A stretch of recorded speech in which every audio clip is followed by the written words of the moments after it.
There is a belief that runs through most style advice aimed at older men, an assumption so embedded that it is rarely stated directly, but that shapes almost everything, that dressing well requires spending significantly, that the quality pieces this channel has discussed across many videos, the unstructured blazer, the Oxford shirt, the leather shoe, the cotton piqué polo, are by definition expensive, and that building a wardrobe around them is a project that requires substantial financial investment before it produces results.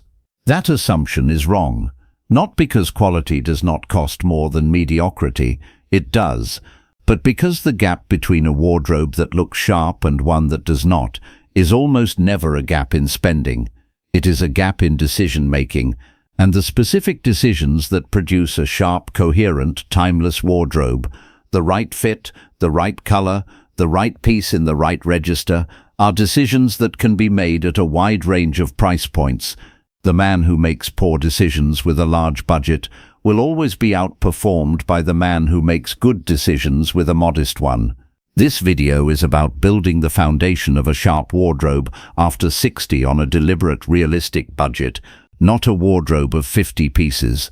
A foundation, the 8 to 10 pieces that cover the vast majority of occasions a man over 60 encounters in his real life, that work together as a system, and that can be assembled without requiring the kind of investment that most style advice implies is necessary. The specific pieces, the specific budget guidance for each, and the specific quality signals to look for at every price point. This channel is about classic menswear, timeless style, and practical decisions that help men over 60 look their best. Today we are being completely honest about what that actually costs and what it does not. The first principle of building a sharp wardrobe on a budget is also the most important. Prioritize fit over price at every decision point.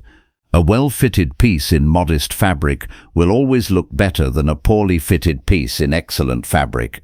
This is not a consolation, it is a visual fact, and it has a specific budget implication. A modest piece that fits correctly, altered if necessary by a tailor at a cost that is almost always under $20 or pounds, will outperform an expensive piece that does not fit correctly at any price point. The tailor is the budget dresser's most powerful tool, more powerful than any specific retailer and more important than any specific price target. The second principle is the one we established in the wardrobe color video, the 5-color anchor system. Navy, charcoal, white, stone, camel. Pieces within this palette combine with every other piece in the palette without exception. A budget wardrobe that is built entirely within these 5 colors will produce more usable combinations from fewer pieces than a wardrobe twice its size built in a scattered palette. The budget constraint and the color discipline point in exactly the same direction. Fewer pieces, better chosen. The third principle is the one that most budget guides overlook completely: replacement over addition. The man over 60 with a functioning wardrobe that is not working well almost certainly does not need more clothes. He needs to replace the specific pieces that are failing: the polo whose collar has lost its structure, the trouser that has faded slightly from its original dark navy, the belt that has developed worn notch edges, with better versions of the same pieces. This is almost always a smaller financial commitment than adding new categories, and almost always produces a more immediate improvement in the overall impression of the wardrobe. If you are finding this useful, the kind of direct, honest budget guidance that most style advice avoids, go ahead and subscribe. This channel is built around exactly this level of practical honesty, and there is a great deal more coming on how men over 60 can build and maintain a wardrobe that consistently delivers. The foundation wardrobe itself consists of 8 pieces. Each one fills a specific role in the system. None of them needs to be expensive. All of them need to be correct. Correct fit, correct color, correct quality threshold for the role they play. Piece 1. The navy unstructured blazer. This is the single piece that lifts every other combination in the wardrobe into smart casual territory and should receive the largest proportion of the budget. Not because it needs to be expensive, but because the fit matters most here. The shoulder seam must sit precisely, the body must follow the torso, and the sleeve must end at the correct length.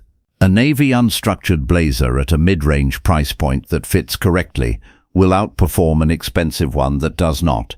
The quality signal to look for at any price: the weight of the fabric, avoid very thin or very shiny, the softness of the shoulder, no hard padding, and the drape of the back panel when the blazer is held by the collar and allowed to hang freely. The budget note on the blazer is worth stating directly. The most common budget mistake with this piece is buying the cheapest version available and hoping it will work. A very inexpensive blazer in a very thin fabric with synthetic lining and poor construction will not drape correctly, will not hold its shape through a day of wearing, and will not survive more than 1 or 2 seasons before looking tired. The blazer is worth spending more on than any other piece in the foundation wardrobe, not because expense guarantees quality, but because quality in a blazer has a floor below which the piece simply does not work. Mid-range is the minimum. The tailor can address a mid-range blazer that fits slightly wrongly. No tailor can address a cheap blazer that drapes badly. Piece 2. The white Oxford shirt.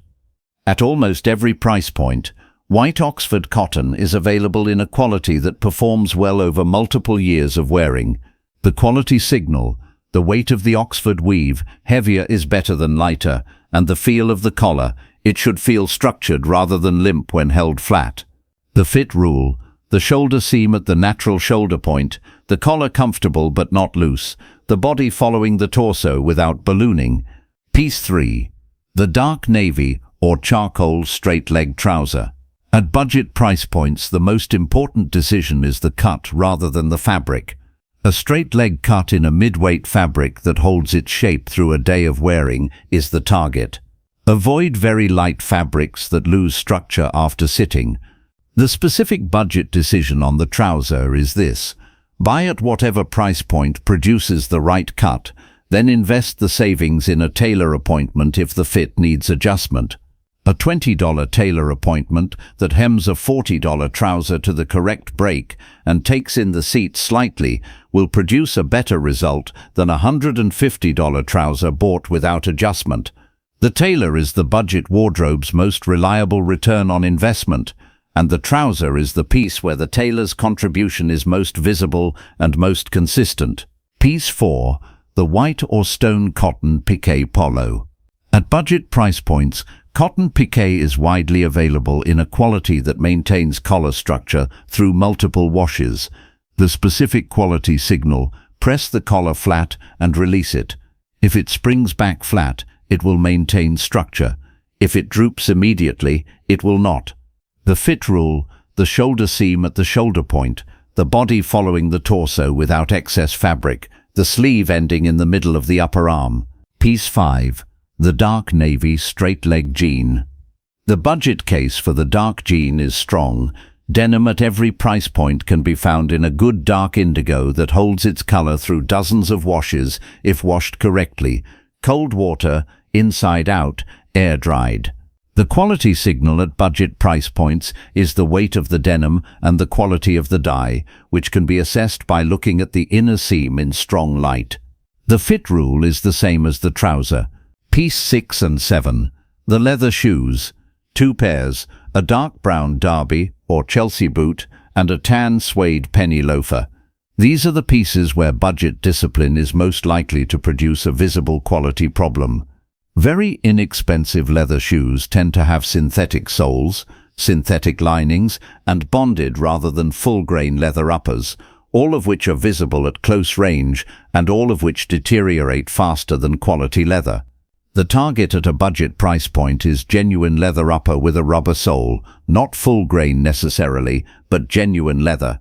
There is also a specific maintenance budget consideration with leather shoes that most men do not account for.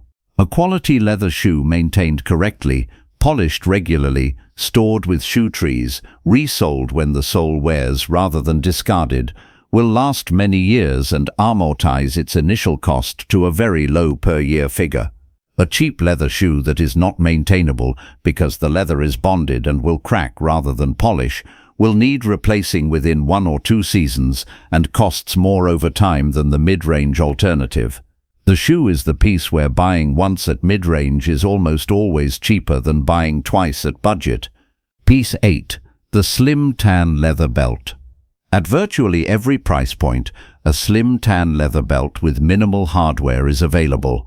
The quality signal: press your thumbnail into the leather surface.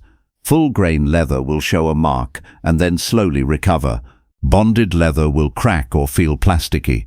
The belt is the piece where the budget can stretch least without visible consequence, but it is also among the least expensive pieces in the system. Now, I want to hear from you. Which of these 8 foundation pieces is currently the weakest in your wardrobe, and which one would make the biggest difference if it were correct? Tell me in the comments. I read every one. The complete budget framework for the foundation wardrobe. Invest most heavily in the navy blazer, where fit matters most and where a tailor adjustment may be needed. Invest confidently but not lavishly in the leather shoes. Genuine leather upper is the minimum standard. Invest modestly in the shirts and polos, where cotton quality at mid-range prices is consistently good. Invest in the trouser at whatever price point produces the right cut, then tailor if needed. The belt and the jean are the 2 pieces where the budget can be most modest without visible consequence. The total cost of these 8 pieces, assembled at mid-range price points rather than luxury ones, is considerably less than most men assume, and the wardrobe that results, 8 pieces in the 5-color anchor system, each one fitting correctly, each one working with every other piece, will produce a consistently stronger daily impression than a wardrobe 3 times its size assembled without these principles. So here is the challenge. Look at the 8 foundation pieces. Which ones are already in the wardrobe in a version that is correct, right fit, right color, right quality? And which one, just one, would make the most immediate difference if replaced with a correct version this week? Not all 8. 1. The piece whose absence or failure is most affecting the overall impression of the wardrobe right now. Start there. Replace it well. Notice what changes.